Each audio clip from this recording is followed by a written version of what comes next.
Seguimos en nuestro recorrido a través de la carta a los Efesios, una iglesia que necesitaba claridad en su identidad en Cristo y en la conducta que se esperaba de ella dentro del contexto, dentro del reino de la fe, como en la sociedad. En ese sentido, la semana pasada vimos el misterio de la sumisión enfocado al matrimonio, que nos permitió ver la manera en cómo la esposa refleja a Cristo en sumisión a su marido y cómo de la misma manera el marido refleja a Cristo en la manera en que ama a su esposa. Y este amor se ve en el sacrificio y en el sustento. Todo esto sobre la base de Cristo como punto de referencia para nuestro accionar o cómo nos manejamos como pareja. En otras palabras, Cristo es el modelo de la esposa y es modelo del esposo. Por lo tanto, el matrimonio debe reflejar a Cristo. Él nos muestra cómo someternos en amor y en sujeción. Y este es el ejemplo que debemos continuar en esta tierra. En esta nueva entrega terminamos los misterios y vamos a hablar sobre el misterio de la sumisión, pero enfocado tanto a la familia como a la sociedad. Es decir, a la familia en función de las relaciones familiares y cómo se da ese vínculo entre padres e hijos. Y en el caso de la sociedad, vamos a analizar el vínculo entre amos y siervos. Y esto lo vamos a ver en dos simples movimientos. En los versos 1 al 4 veremos la sumisión familiar. Y en los versos 5 al 9 veremos la sumisión laboral, teniendo como resultado, cuando lo conectamos con lo que vimos la semana pasada, una panorámica de cómo la iglesia refleja a Cristo en la sociedad. Todo esto porque como iglesia estamos bajo la lupa de la sociedad. No sé si a ustedes les ha pasado que dicen, pero ¿y ese no es el cristiano? E hizo tal cosa, y dice, pero tú no eres cristiano, tú no eres el que dice que Dios es X o Y cosa. Porque estamos constantemente siendo evaluados por la sociedad. Entonces, la sociedad mira todo lo que hacemos. Y esta realidad de la exposición que tenemos como iglesia nos da la idea principal de este sermón, que es presentar la responsabilidad que tenemos como iglesia de mostrar a Cristo en toda la sociedad, en el matrimonio, en la familia y en el trabajo. Así que yo le invito a que juntos vengamos delante del Señor y pidamos que Él nos hable en esta mañana. Padre amado y Dios todopoderoso, a pesar de mí, a pesar de mis faltas, a pesar de mis errores, a pesar de mis pecados, Señor, habla a tu iglesia, edifícala en el nombre de Jesús. Amén y amén. Entonces, vamos a iniciar viendo la sumisión familiar. Y vamos a ver primero la correlación de la relación entre hijos y padres. Vaya conmigo, por favor, al verso 1 del capítulo 6 al 4. Dice, hijos, obedeced en el Señor a vuestros padres, porque esto es justo. Honra a tu padre y a tu madre, que es el primer mandamiento con promesa, para que te vaya bien y seas de larga vida sobre la tierra. Y vosotros, padres, no provoquéis a ira a vuestros hijos, sino criadlos en disciplina y amonestación del Señor. Pablo inicia con este argumento sobre la sumisión familiar y empieza con los hijos. Y para entender la intención de Pablo aquí en este texto, tenemos que situarnos en el contexto histórico sobre el cual Pablo escribe esta carta, ya que nacer en el tiempo en que Pablo escribe no era necesariamente un evento de relevancia, como lo tenemos hoy. Que ahora tenemos gender reveals y ahora hay unas fiestas con unos globos azules y otros rosas y ahora es como que un evento. Y ahora publicamos cuando las mujeres se embarazan, ponen la foto de la sonografía en Facebook y se la pone aquí sin una barriga, con nada, plana. Ahí está mi hijo o mi hija. Es un evento ahora. Sin embargo, no era así. William Barclay explica el poder que tenía el papá sobre la familia bajo el concepto latino de patria potestad o poder del padre. Dice William Barclay, bajo la patria potestad, un padre romano tenía poder absoluto sobre su familia. Podía venderlos como esclavos, podía hacerlos trabajar en sus campos, incluso encadenarlos.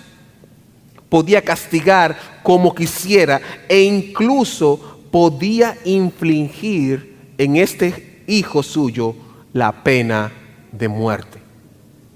Era tal el poderío que muchos en el mundo grecorromano ponían a los niños en el basurero para que la gente los recogiera y a menudo los convertían en los famosos gladiadores o los esclavos, o aún peor, los vendían a las niñas para la prostitución. En otras palabras, la vida del recién nacido valía en función del criterio del papá. En nuestros días vemos algo similar con el tema del aborto, en donde el criterio de manera simple es: este bebé es un inconveniente para mí, por lo tanto yo lo elimino.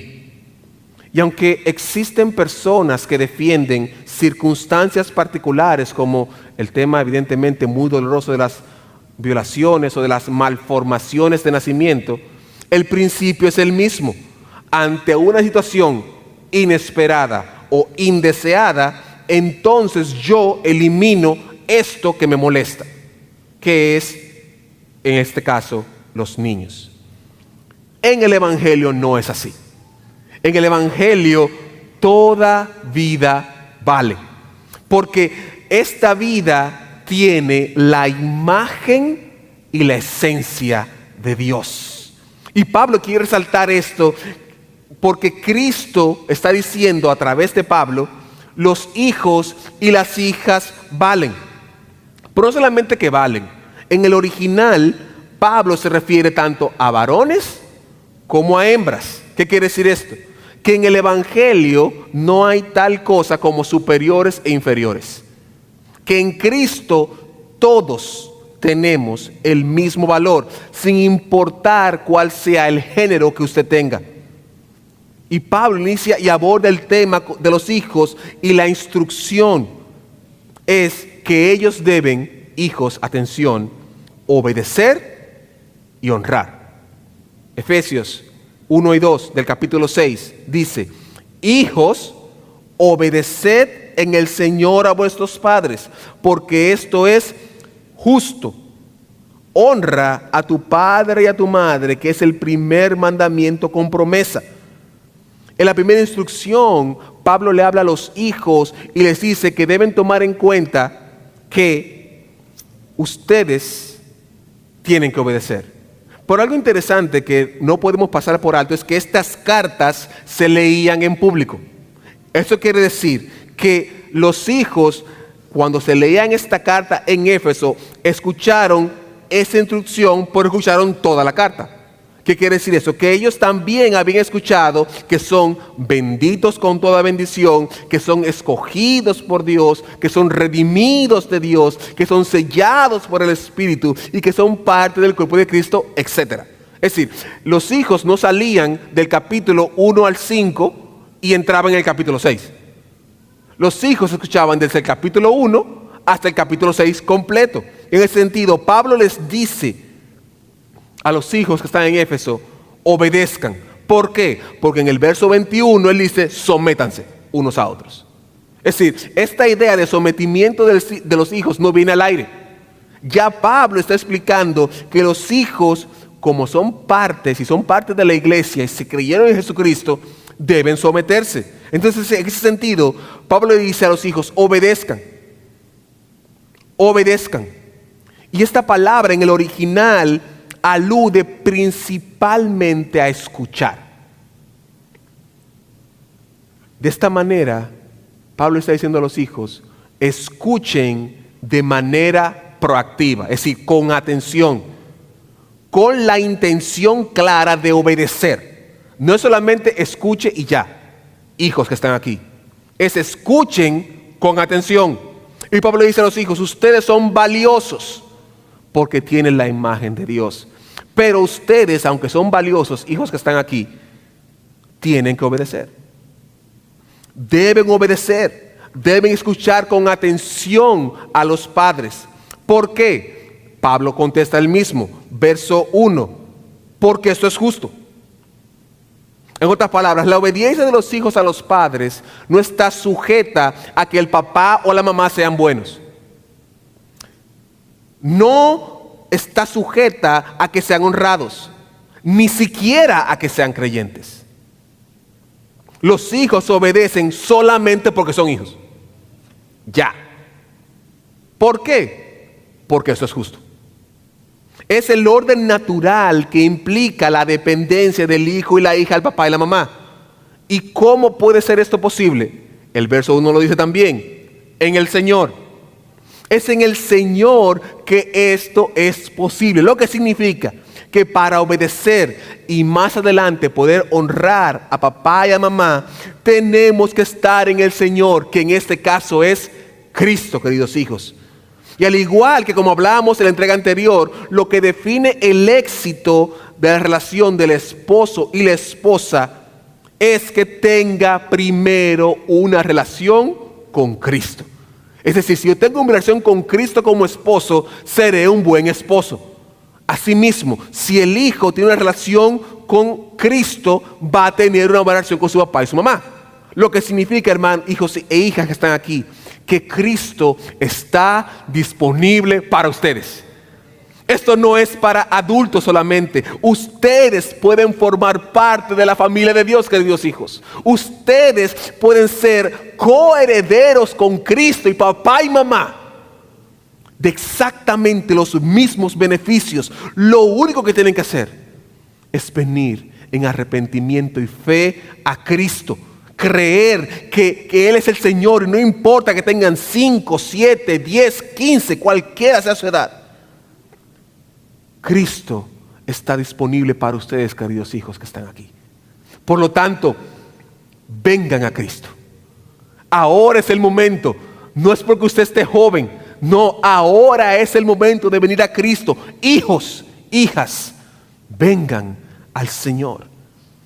Y esto nos lleva a que los hijos deben obedecer a sus padres en todo, siempre y cuando esto no afecte su relación con Dios, ya que por encima de nuestros padres está nuestro Padre Celestial. Y tenemos que verlo esto en función de lo siguiente, de si el papá o la mamá ordena al hijo o a la hija a cometer un delito o un pecado, el hijo tiene la autoridad de Dios para decirle, papá, no. Si llama a esa famosa persona que le está cobrando dinero a papá o a mamá, y el hijo levanta el teléfono, y el papá dice, no estoy aquí, el hijo puede decir, papi, yo no puedo decir mentiras. Tranquilo, como que no es nada. O cuando papá o mamá hace algo X y el hijo se da cuenta, le dice el papá o la mamá, no le digas a papá o a mamá. Y el hijo va a decir, papá, mamá, eso es mentira. No puedo decirlo. En cuanto a todo lo demás, hijos, obedezcan. No es opcional. Y el segundo elemento que trae a colación Pablo es la honra. Vaya conmigo al verso número 2. Honra a tu padre y a tu madre, que es el primer mandamiento con promesa, Pablo profundiza y explica que la sujeción de los hijos a sus padres desde una perspectiva de la fe. Y esta es porque la honra tiene un elemento espiritual. Dios determinó que de padres a hijos haya una honra, de hijos a padres haya una honra porque ellos se la merecen. Esta honra de merecimiento no es porque sean los mejores padres del mundo, sino porque es el orden establecido por Dios. Por lo tanto, si mi papá o mi mamá no fue un ejemplo para mi vida, yo en Cristo, que tengo una nueva vida en Cristo, debo honrarlos. Sea mi papá un borrachón o no, sea mi mamá una desperdiciadora de dinero o no, yo debo honrarlos independientemente de sus faltas. Hijos deben honrar a papá y a mamá independientemente de que sea bueno, malo, bonito, alto, bajito, no importa, porque ese es el orden de Dios.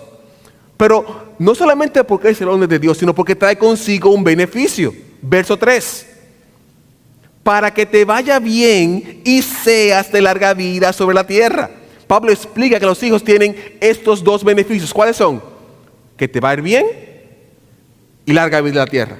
En otras palabras, Pablo alude a la experiencia de papá y de mamá para guiar a sus hijos. En ese sentido, mis queridos hijos e hijas que están aquí, cuando ustedes obedecen a papá y a mamá, tendrán mejores vidas. ¿Por qué? Porque ya él tuvo 15. Ya papá y mamá tuvieron 10. Hay algunos que tienen muchos 10, pero independientemente de cuánto sea que papá tenga de edad y mamá tenga de edad, ya vivió lo que tú viviste y él sabe lo que es eso. Él no lo hace por mal. Él sabe que la calle, en la tarde, en la noche, no es el mejor lugar para estar. No es que no quiere que esté con tus amigos. Es que él sabe que por lo general aparece alguien que bebió de más y tira una botella y se le pega a otro y ese otro responde. Y él sabe porque él ya pasó por ahí. Proverbios 3, 1 y 2 dice: Hijo mío, no te olvides de mi ley y tu corazón guarde mis mandamientos, porque largura de días y años de vida y paz te aumentarán.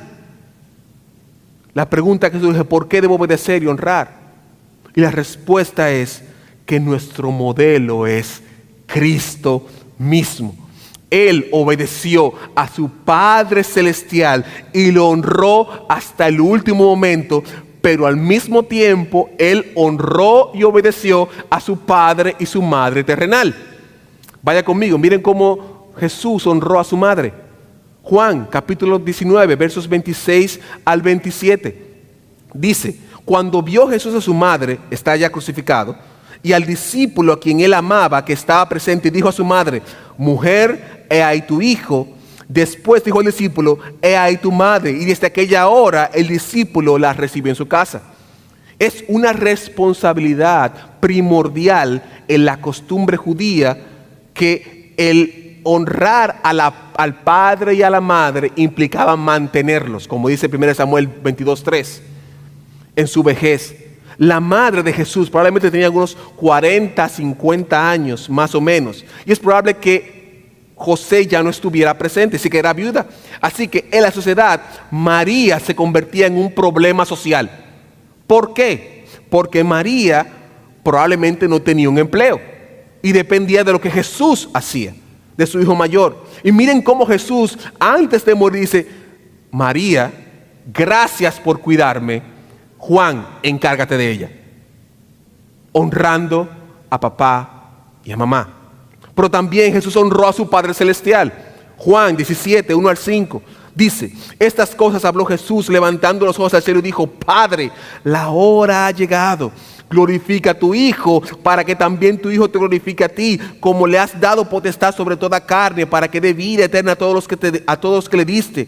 Y esta es la vida eterna, que te conozcan a ti, el único Dios verdadero, y a Jesucristo a quien has enviado. Yo te he glorificado en la tierra. He acabado la obra que me diste que hiciese. Ahora pues, Padre, glorifícame tú a tu lado con aquella gloria que tuve contigo antes que el mundo fuese. Es decir, Jesús en su vida terrenal no solamente honró a María y a José, sino que al mismo tiempo honró a su Padre celestial. Entonces Cristo es nuestro ejemplo. Honramos a papá y a mamá no solamente porque la Biblia lo dice, porque lo dice y ya es suficiente, sino que Jesús nos dice sí se puede hacer, sí se puede honrar. Entonces, hijos, obedezcan y honren a sus padres. Ellos se equivocan muchas veces, nos equivocamos, pero no es por mala intención, sino porque queremos cuidarles. Es cierto que los padres somos injustos, pecadores, y se nos olvida a veces que fuimos hijos. Es cierto, pero esto no quita, queridos hijos, que ustedes honren a sus padres. No porque no tenemos un mérito acumulado de ser el mejor padre del mundo, sino porque así Dios lo ordena. Y Dios ha puesto a papá y a mamá, queridos hijos, para formarlos, para edificarlos. Por lo tanto, hijos e hijas, obedezcan y honren. Y sepan que esto no caerá al vacío de Dios. Dios va a honrar, porque Él promete que a los que obedecen y honran les irá bien y tendrán largas vidas. Ahora, es importante resaltar a los hijos que es cierto que está esta promesa. Y ese término de que te vaya bien es muy amplio y se puede interpretar como muchas cosas. En nuestra sociedad, ahora mismo estar bien socialmente es ser un influencer y tener una cuenta de Instagram o de TikTok y tener muchos seguidores.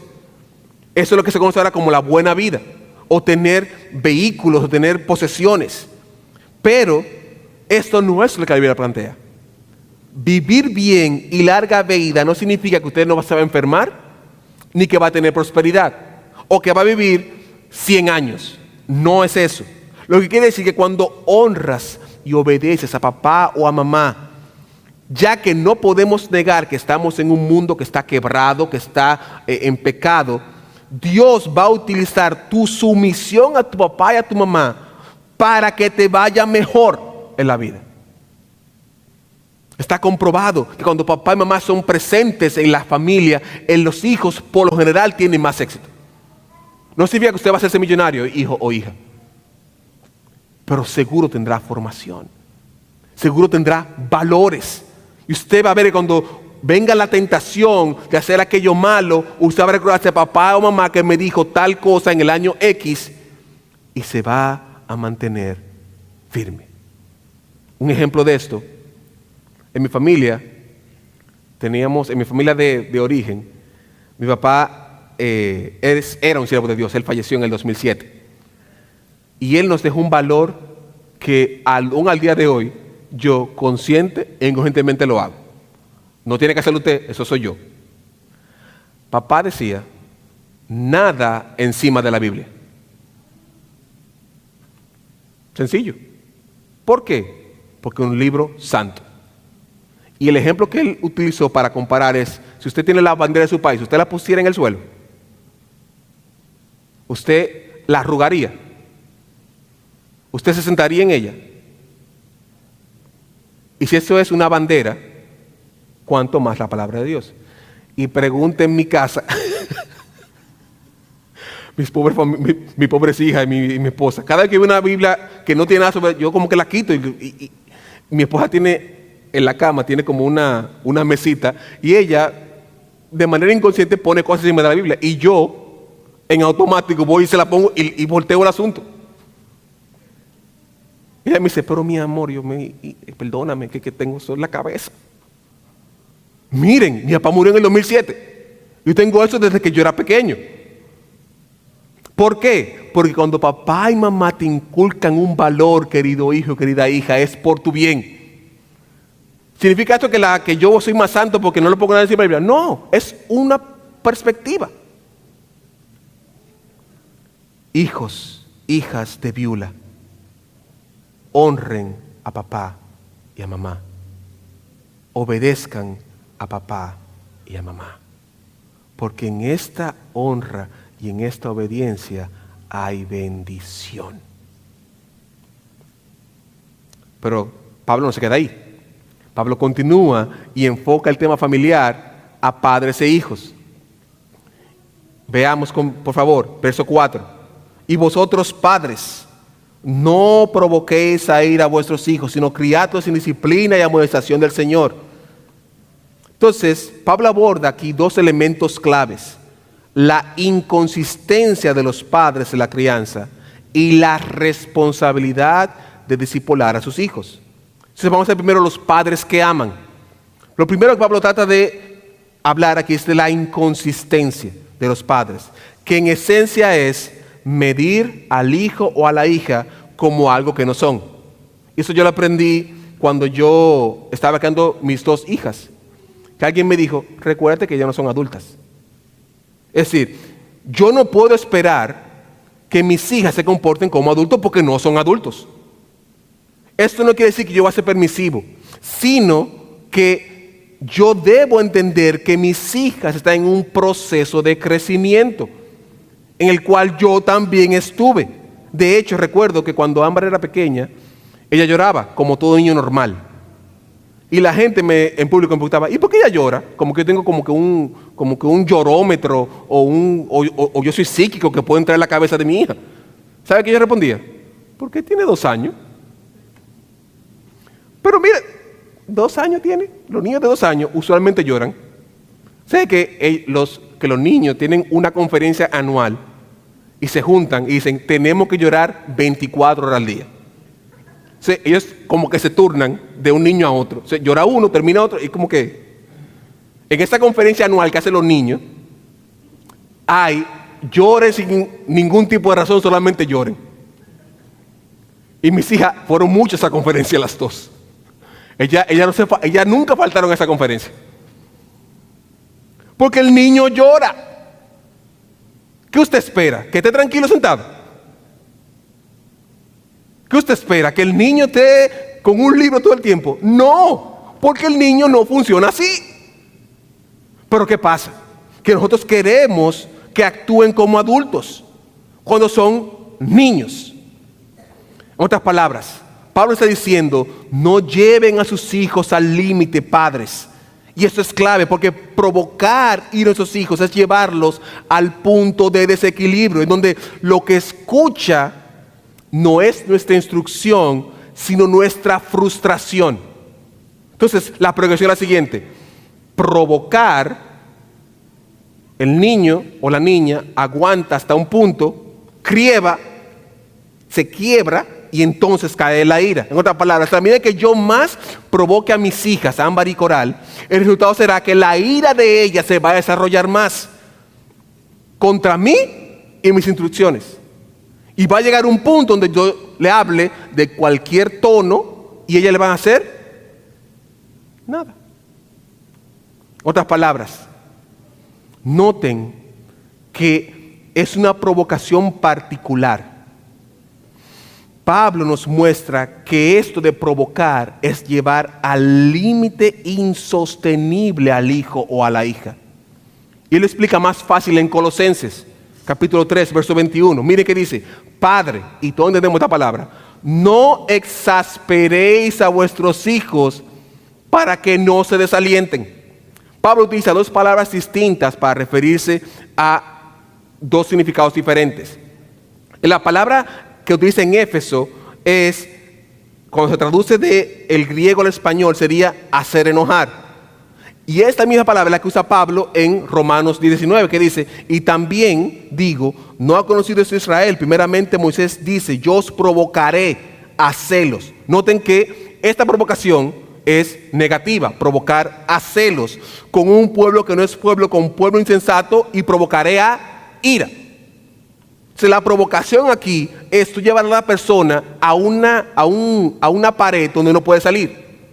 Entonces, en otras palabras, es estimular a una persona a un sentimiento no deseado. Por lo tanto, mientras que Colosenses, la palabra se como incitar a alguien a la acción, como si fuera desafiar en un concurso. Es decir, la palabra en Colosenses es entonces como si yo me fuera a pelear con la persona. Y dice, incitar a alguien a la acción como si lo desafiara a un concurso o competencia. En otras palabras, imagínese en una rueda de prensa que hay dos boxeadores antes de la pelea. ¿Qué es lo que hacen? Incitar uno a otro. Y le dicen cosas que van desde ofenderse a cosas personales, hablando de cosas que son íntimas, hasta desmoralizarlos e implicar que son inferiores. O cuando en un partido de fútbol un fanático provoca a otro, ¿usted cree que él está dándole rosa? Él está diciendo cosas feas. ¿Para qué? Para provocarlos. Y lo que está diciendo Pablo es, no provoquen a sus hijos. No los provoquen. ¿Por qué? Porque tú estás llevando al hijo o a la hija al límite de la paciencia, con tus reglas y tus mandatos que ni tú puedes cumplir, que es lo peor. Es común que papá y mamá impongan cosas a los hijos sobre la base de una perfección que no existe, que es ideal, que es utópica, pero más que todo que no viene de fe. Es decir, queremos que los hijos sean perfectos sobre la base de la sociedad. Queremos que siempre lean muchos libros, queremos que se porten siempre en derechito, queremos que los niños enmienden nuestros errores. No solamente eso, lo peor es que lo hacemos por la imagen social, para que digan, estos son los buenos padres. Entonces, ya pasa de yo querer instruir a no pasar vergüenza delante de la gente. Y cuando hacemos eso, estamos provocando a ira a nuestros hijos. Nótese, no estoy diciendo que debe ser permisivo. Lo que estoy diciendo es que usted pide un estándar que usted no puede cumplir. Le pedimos a un bebé que se controle sus esfínteres. Como un niño no puede andar sin pañales. Tiene que andar con pañales porque no sabe manejar su cuerpo. Ah, no. Pero el mío tiene que aprender. Y no se va a parar de ahí porque estamos en el templo. ¡Oh! Usted sentado por 1 hora y media escuchando a una gente hablando. No es fácil. Pero ponemos estándares a nuestros hijos y los obligamos. ¿Y qué hacemos? Que le tomen odio al evangelio por tu perfección social. Eso es un acto de necedad. ¿Por qué? Porque tú no lo cumples. Y como tú no lo cumples, tus hijos te van a hacer ver bien. Padres, no provoquen a ira a sus hijos. Ámenlos, partiendo de lo que ya Cristo hizo con ustedes.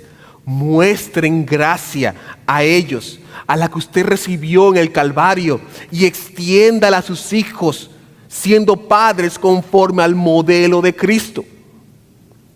Pero no solamente son padres que aman, son padres que también discipulan. Es el segundo elemento, el discipulado familiar. Dice un viejo refrán, árbol que crece torcido jamás su tronco endereza. Y esto es aplicable para nosotros, porque como padres debemos que asumimos la responsabilidad de criar y de discipular a nuestros hijos, lo cual es un error. ¿Y qué hemos hecho? Le hemos dado al internet a nuestros hijos, le hemos dado a la televisión a nuestros hijos, le hemos dado a la escuela a nuestros hijos, y ellos lo van a discipular porque alguien lo va a discipular, o yo, o el celular, o la televisión, o la escuela, o los amigos. Alguien lo va a discipular. El periódico La Vanguardia de España publicó un estudio que revela que el 36.7% de los adolescentes entre 12 y 17 años pasan más de 6 horas, 6 horas al día frente a una pantalla. 6 horas. Lo cual es un uso abusivo de las pantallas. Mientras que 1 de cada 5 se encuentra, miren eso, 1 de cada 5, ¿sabe cuánto es eso? Es el 25%, no, el 20%. Se encuentra en riesgo de adicción.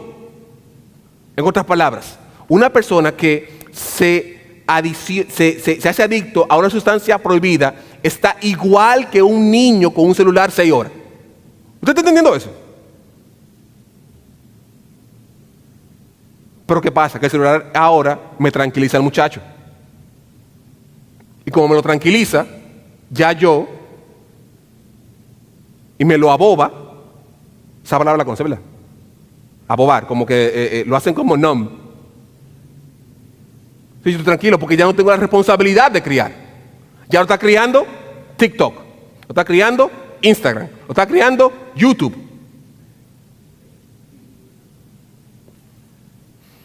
De manera tácita, los padres han delegado la crianza a aparatos electrónicos, a la escuela, a la iglesia, a los vecinos, al barrio, y esto ha traído mucho daño.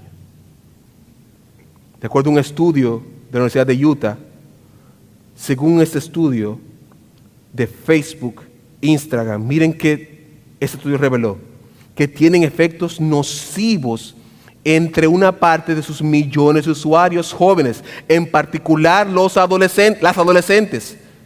Los resultados indican que Instagram empeora los problemas de imagen corporal de 1 de cada 3 adolescentes. Es decir, cada 3 niñas, 1 de esas tiene problema de imagen. ¿Sabe cuánto es eso? El 33.3%.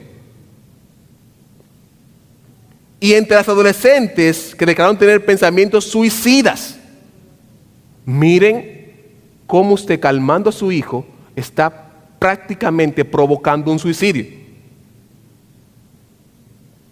El 6% de 300 millones es mucha gente. Los atribuyó a Instagram.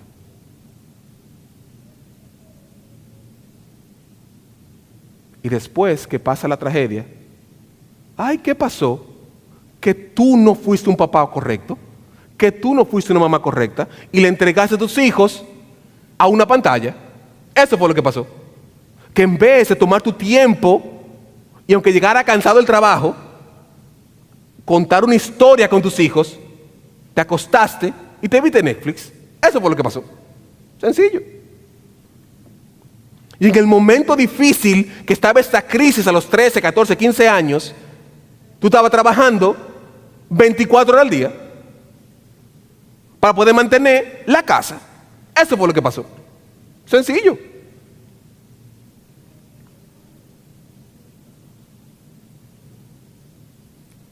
Cuando nuestros hijos los crían las pantallas o los vecinos o la sociedad, el resultado puede ser catastrófico.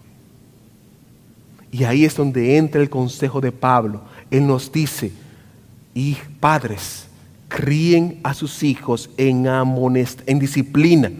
¿Qué quiere decir esto? Que nuestro modelo de crianza es la palabra de Dios. La disciplina y la amonestación del Señor solo se encuentran en un lugar, y es la palabra de Dios. Ahora, que viene la otra contraparte, la disciplina. Esto no quiere decir abusos, golpes o maltratos. Hemos tomado fuera de contexto la idea de la disciplina y la amonestación.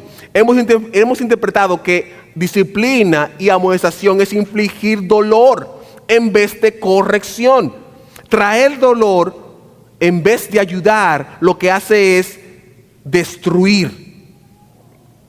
Y por lo general, como somos tan bíblicos, vamos al libro de Proverbios, que dice, no rehuses corregir al muchacho, porque si lo castigas con vara, y esa parte es la que nos gusta, no morirá. Lo castigarás con vara y le librarás del Seol. Y ahí, no, espérate, ahora sí, un palo, un bate, O 29:15, la vara y la corrección dan sabiduría, mas el muchacho consentido avergonzará a su madre. Sí, hay gente que toma eso y dice, bueno, yo no voy a darle cariño a mi hijo, porque puede ser consciente y va a avergonzar a su mamá. Entonces,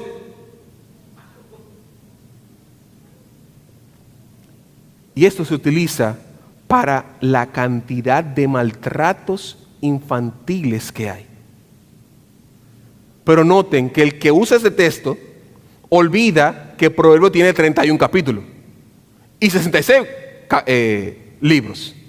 Entonces, tomamos esta porción y la extrapolamos a que la Biblia dice, denle golpe a sus hijos. Con esto no estoy diciendo que el castigo corporal no se puede hacer, se puede hacer. El problema es que tú quieres hacerlo cuando no has hecho tu tarea primero. Porque antes del castigo viene la instrucción. Proverbios 1:8. Oye, hijo mío, la instrucción de tu padre y no desprecies la dirección de tu madre. Es decir, que el castigo físico viene después que papá y mamá enseñaron e instruyeron. Pero como no instruimos, sino que le dimos mi hijo a mi celular, queremos solamente utilizar Proverbios para la vara. No nos sentamos con nuestros hijos y les explicamos. Proverbios 2:1-5, hijo mío, si recibieres mis palabras, ¿lo ven? Primero mis palabras y mis mandamientos guardaré dentro de ti, haciendo estar atento tu oído a la sabiduría, si inclinares tu corazón a la prudencia, si clamares a la inteligencia, la prudencia diréis tu voz, si como la plata la buscares y la escudriñares como tesoros, entonces entenderás. ¿Se ve? Hay una instrucción inicial que yo debo hacer el fundamento para mi hijo, para mi hija, y no empieza con palos y o varas. ¿Pero qué hemos hecho? Hemos puesto palos y varas primero y no hemos puesto instrucción a mis hijos. Una vez más, no estoy diciendo que no se puede castigar. Se puede castigar. Y es bíblico castigar. El problema es cuando solamente castigamos. El problema está cuando solamente usamos la vara. Hermanos y hermanas, nuestros hijos no son un descargo de nuestras frustraciones. Nuestros hijos son un regalo de Dios que viene de la mano de una responsabilidad que Dios nos da. Salmo 127:3-5 dice, he aquí, herencia de Jehová son los hijos, cosa de estima el fruto del vientre, como saetas en manos del valiente, así son los hijos habidos en la juventud. Bienaventurado, bendecido, es millonario el que puede tener sus hijos y llenar su aljaba de ellos. No será avergonzado. Todo lo contrario. Cuando venga el enemigo, los hijos van a defender. Mire eso. El salmista exalta no solamente la bendición que representa tener un hijo, sino que una aljaba es lo que guarda las flechas. Es decir, que el lanzador soy yo y mis hijos son las flechas. En el momento que yo pueda apuntarlos mejor, caerán en el blanco. Es decir, eso es una bendición porque tiene flecha. Y una bendición porque puedes tirarlas, que son tus hijos. Es cierto que en la medida que pasa el tiempo es más difícil uno ajustar. Es cierto que si ya he cometido mis errores y mis hijos tienen 15, 20 años, es más difícil, pero no imposible. Así que padre que estás aquí, cría a tus hijos en cualquier etapa de su vida con disciplina y amonestación. Y la palabra de Dios, recuerden que no torna atrás vacía. Hermano y hermana, plante la semilla del evangelio en sus hijos. Esperen el Señor y Él se encargará de que esa semilla dé fruto. Plante. Dios se encarga del otro. Plante usted. Dios se encarga del otro. Y de ahí pasamos entonces a la sumisión laboral. Y esto de sumisión laboral es un tema que también implica ciertas controversias, porque existen dos palabras, amo y siervo, que puede traer cierta controversia por la palabra esclavo, que está también incluida. ¿Qué quiere decir esto? Que hay personas que a veces toman esta palabra esclavo y la trasladan en el tiempo del significado de ahora al significado anterior, y eso es un error. Es decir, no podemos ver la esclavitud de ahora en función de la esclavitud de antes, no es la misma. Y hay personas que llegan a insinuar que la Biblia apoya la esclavitud, algo que es completamente fuera de lógica. El Evangelio no promueve la esclavitud. Lo que pasa es que lo que se llama esclavitud ahora no es lo mismo que lo que se llamaba antes. Claro, la esclavitud es mala en cualquier sentido. Y no era que el esclavo de antes tenía más beneficios, era difícil. Lo que está diciendo es que contextualicemos primero la palabra para saber de qué se está refiriendo. A todo esto, Pablo resalta que independientemente de la situación, el creyente se comporta conforme a Cristo. Versos 5 al 9. Siervos, obedeced a vuestros amos terrenales con temor y temblor, con sencillez de vuestro corazón y como a Cristo, no sirviendo al ojo como los que quieren agradar a los hombres, sino como siervos de Cristo de corazón, haciendo la voluntad de Dios, sirviendo de buena voluntad como al Señor y no a los hombres, sabiendo que el bien que cada uno hiciere, ese recibirá el Señor, sea siervo o sea libre. Y vosotros, amos, hacer con ellos lo mismo, dejando las amenazas, sabiendo que el Señor de ellos es y vuestro está en los cielos, y para Él no hay excepción de persona. Entonces, lo primero que aborda Pablo es la relación siervo-amo. Y hay 3 niveles: respeto, honestidad y disposición. En el verso 5 dice, con temor y temblor, con sencillez de vuestro corazón como a Cristo. Y eso es el respeto.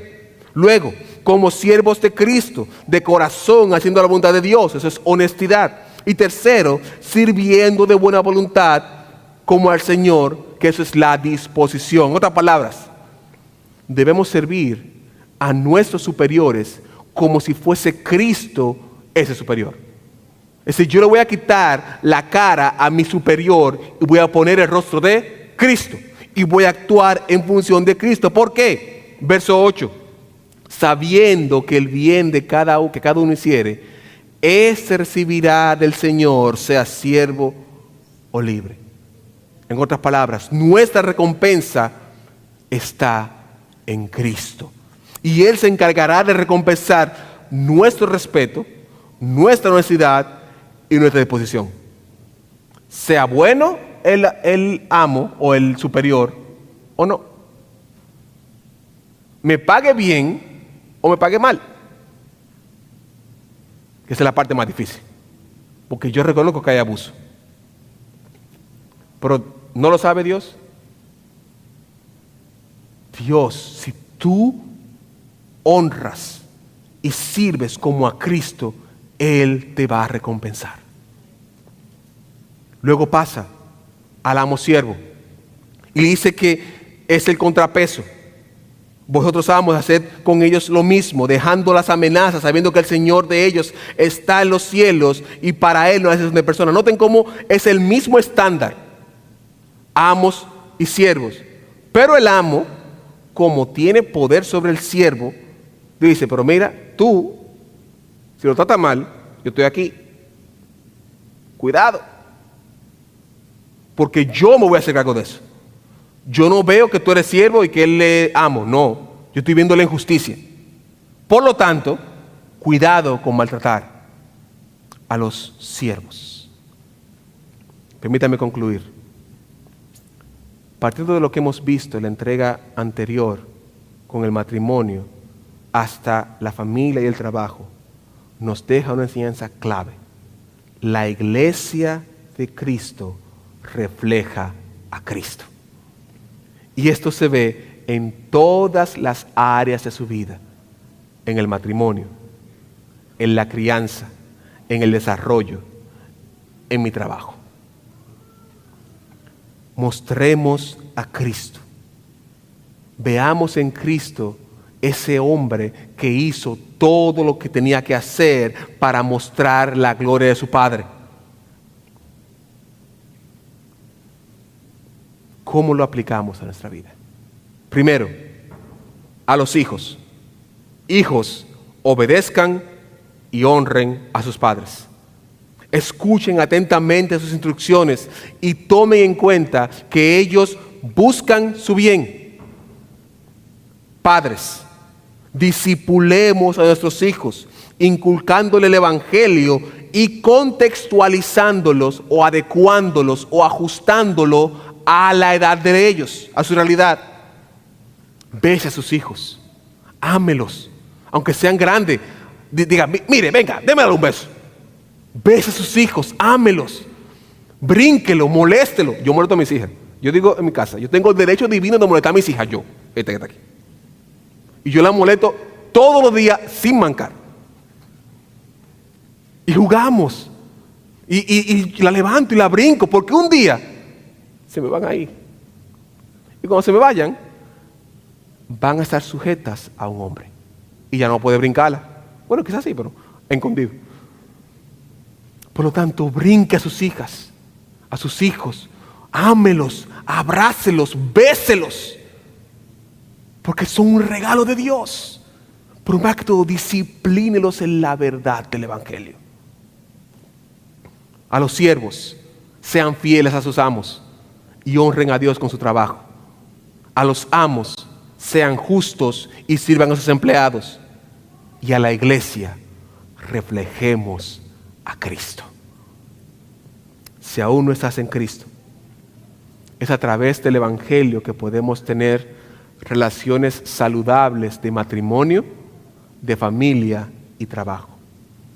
Cristo nos muestra esta manera. Y la invitación es a que vengas a Él hoy, a que tú entregues tu vida en arrepentimiento y fe, para que de ahora en adelante tú también reflejes a Cristo y recibas los beneficios de reflejar a Cristo. Ven a Cristo, ven a Él. Y si ya estás en la fe, tienes la responsabilidad de reflejar a Cristo. ¿Y cómo se ve esto? En que Él lo entregó todo por ti. Por lo tanto, entrégalo todo por Él. Oremos. Padre nuestro, gracias por tu gracia. Gracias por tu misericordia. Ayúdanos a los padres a disciplinar y amonestar a nuestros hijos en el amor que ya tú nos mostraste. Ayuda a los hijos y a las hijas a obedecer y a honrar a sus padres. Ayuda a los siervos a servir como si fuese a ti, Señor. Y ayuda a los amos o a los jefes a que muestren la gracia que ellos recibieron en la cruz del Calvario. Pero más que todo, ayúdenos a todos como iglesia a reflejarte a ti en todas las áreas de nuestra vida para tu gloria.